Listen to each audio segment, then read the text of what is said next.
A Biological Storm, a Dora Ellison Mystery, Book 4, by David E. Feldman, narrated by Laura Sherwood. For George Ramos, a dear friend. Prologue. The woman was exhausted, but happy. It had been a long day, beginning with her watch's alarm tapping her wrist to wake her up, followed by a full shift at the salon.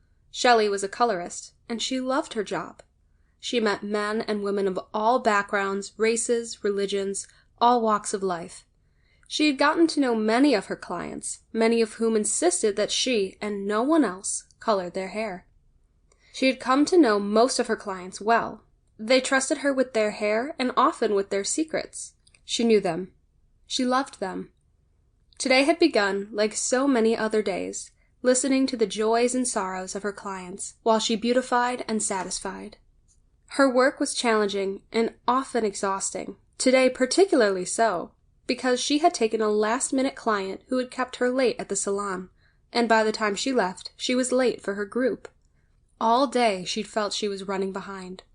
She left work late, arrived at group late, then didn't leave until well after group had ended because she needed to use the restroom and splash some water on her face so she'd be awake for the drive home. When she came out of the bathroom, she saw she was the last to leave. Group was held in a local school building that was locked up by the janitorial staff, so she went out the rear exit and into the parking lot. She never reached her car. A voice stopped her. Someone was calling her name. She turned and saw a small figure off to one side.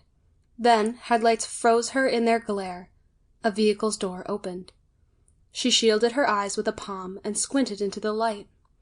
A question formed on her lips, but an instant later the center of her body was torn to shreds, accompanied by a sound like a half-dozen deep-throated firecrackers going off almost simultaneously.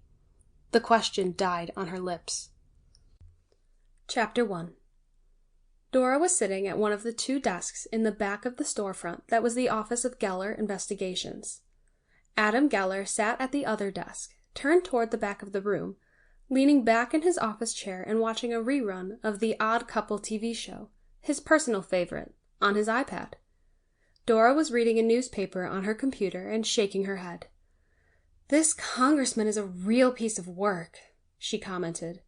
"Multiple female assistants accuse him of inappropriate sexual behavior at work, and he doubles down, says it can't be true because none of them are up to his standards." She looked up from the paper at Adam, but the owner of Geller Investigations had finally put down his device and begun scrolling through photos he had taken the previous evening of a new client's soon-to-be ex-husband, who was dining at an out-of-town restaurant with a woman half his age. The couple was sitting next to, rather than across from, one another and leaning close, whispering into one another's ears and occasionally kissing. "It's been like that since caveman times," blared the foghorn alto from the front of the office. "Today's women don't know how to use their assets." "Really?" Dora answered. "What if they don't want to? What if the advances are unwelcome? Do you have any idea of how often women have to deal with crass, smelly, ugly bosses or coworkers? Don't they get to live and work in peace if that's what they want?" Thelma, the aging office manager with the foghorn voice, appeared in the doorway between the front and back of the office and leaned against the door jamb with her shoulder. "Gotta deal with reality," she observed. "What do you suggest they do about it?" Dora lifted one of her feet a short way into the air. "Steel-toed boots." Thelma chuckled and went back to work just as the chimes on the front door jangled.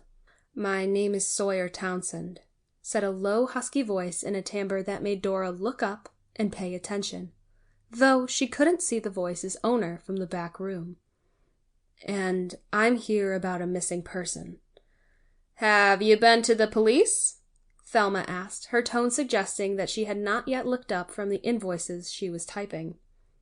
"I don't want the police involved," the prospective client answered. "Why's that?"